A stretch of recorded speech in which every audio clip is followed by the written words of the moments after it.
Area इंशाल्लाह conclude हो जाएगा। पहली चीज तो कुछ इस तरह से कि ये क्वेश्चन नंबर 69 पे आ जाए, और इस क्वेश्चन नंबर 69 के अंदर you will have a good idea about, ये एक बेसिकली डबल एंट्री का लेजर क्रिएट करवा रहा है आपसे। कहता है the following represent the material transactions for a company for the month of December 2006। तो आपके पास मटेरियल की ट्रांजैक्शंस हैं for the company for the month of December 2006। Material purchases हैं, इशू टू प्रोडक्शन है, मटेरियल रिटर्न ऑफ है, return to stores है, return to suppliers है। Material inventory at 1 दिसंबर 2006 यानी कि opening inventory was this much. कह रहा आप ये बताओ क्लोजिंग बैलेंस कितना है। तो अगर हम बात करें यहाँ पे तो सबसे पहली चीज तो ये है कि यू गॉट 15,000। फिर उसके बाद आपके पास जो परचेजेस है वो 176,000 की है। आपने प्रोडक्शन डिपार्टमेंट के अंदर जो इशू करा वो 165,000 इशू करा। उसके बाद जो है ना आपके पास जो मटेरियल राइट ऑफ हो गया तो इसका मतलब वो खत्म हो गया मटेरियल, ये भी हो गया ना। इसके अलावा जो है आपके पास रिटर्न टू स्टोर्स में रिटर्न हो जाने का मतलब है कि जो प्रोडक्शन को वो करे थे वो प्रोडक्शन से वापसी आ गया 9,000 यूनिट, और फिर उसके बाद जो ना आपने सप्लायर को दे दिए कितने 8,000 यूनिट। सो रिजल्टिंगली आपके पास क्लोजिंग मटेरियल आ गया।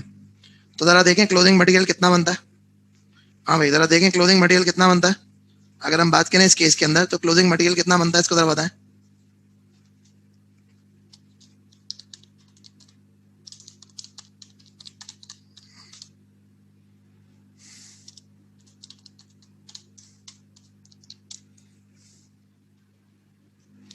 So how much is it going to be? This is actually going to be 23,000.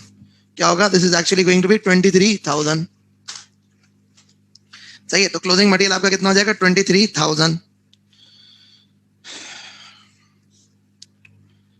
अच्छा भाई अगर मजीद बात करें तो मजीद सिचुएशन आपको ये कहता है क्वेश्चन नंबर 70 में, कहता है which of the following statements is correct.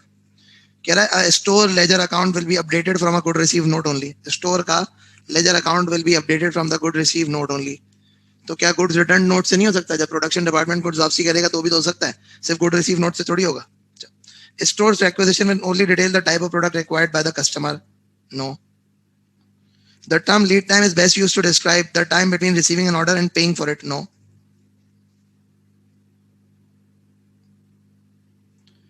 To make an issue from the store's authorization should be required. मतलब क्या हुआ? मतलब ये कि स्टोर से कोई भी माल अगर जाएगा ना बाहर तो उस माल की ऑथराइजेशन आनी चाहिए, यानी कि somebody should sign it. तो ये आपके पास हो जाएगा to make an issue from the stores, the store authorization should be required, ये वाली कहानी हो जाएगी।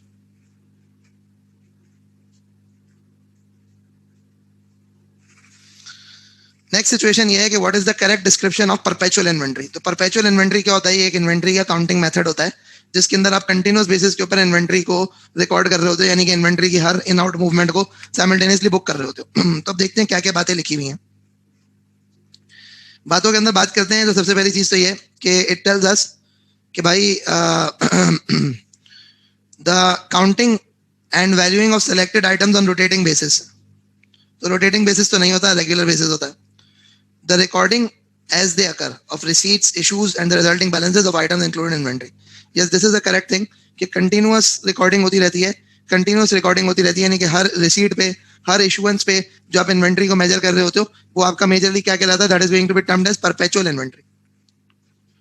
Next situation ये है कि what would be the double entry for an issue of indirect production material. Indirect production material. तो indirect का मतलब क्या होता है कि indirect कहाँ पे जाता है भाजन? Overheads पे जाता है। तो आप क्या करेंगे? आप करेंगे कुछ तरह से कि मटेरियल का कंट्रोल अकाउंट तो क्रेडिट होना चाहिए। डेबिट क्या होना चाहिए? डेबिट आपके पास जो होना चाहिए वो प्रोडक्शन ओवरहेड का कंट्रोल अकाउंट है। तो आपने क्या करा? मटेरियल इशू करा। वो मटेरियल कहाँ गया? वो मटेरियल आपके पास ओवरहेड्स में चला गया। आपका मटेरियल कहाँ गया? मटेरियल आपका ओवरहेड्स में चला गया। क्यों? क्योंकि ये इनडायरेक्ट मटेरियल है। क्या है ये? एक इनडायरेक्ट मटेरियल है।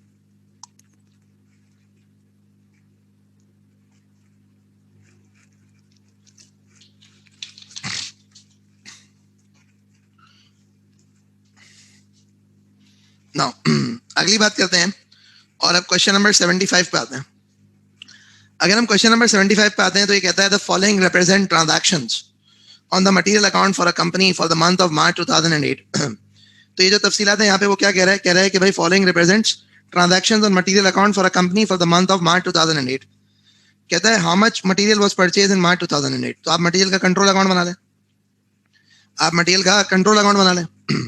जब आप मटेरियल का कंट्रोल अकाउंट बनाएंगे तो आपको एक बात ये पता है कि 1 मार्च को 23,000 था, यानी कि जो आपका ओपनिंग था वो 23,000 था, और आपका 31 मार्च को जो था ना वो 15,000 था।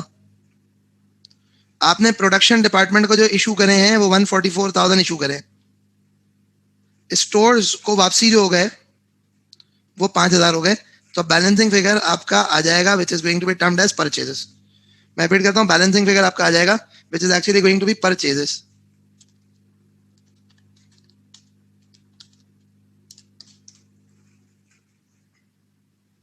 सो ये रिजल्टिंगली कितना हो जाएगा 131,000. ये रिजल्टिंगली क्या हो जाएगा 131,000. अगली बात कहता है which of the following procedures are carried out to minimise losses from inventory. Inventory से लॉसेस मिनिमाइज करने के लिए क्या कुछ होता है. Use of standard cost for purchase, नहीं ऐसा कुछ भी नहीं है. Restricted access to stores, yes access to stores restrict कर दो तो खुद ब खुद इन्वेंट्री पे जो है ना वो मतलब चोरी चकारी खत्म हो जाएगी.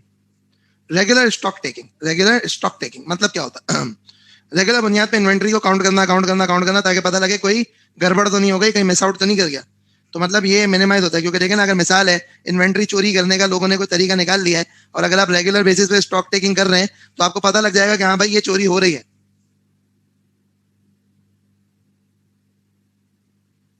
अच्छा भाई, अब ये क्वेश्चन नंबर 77 है, ये इन्वेंट्री की कॉस्टिंग के मेथड्स हैं, इसको अप्लाई करें फिर देखते हैं. चलें भाई देखें, इस क्वेश्चन में आपको क्या कहता है. इस क्वेश्चन में आपको कहता है ये Apple buys and sells inventory during the month of August as follows. तो एप्पल बाय क्या करता है, एप्पल बाय करता है inventory during the month of August which is as follows. अच्छा भाई क्या करा हुआ है उसको जरा देखते हैं.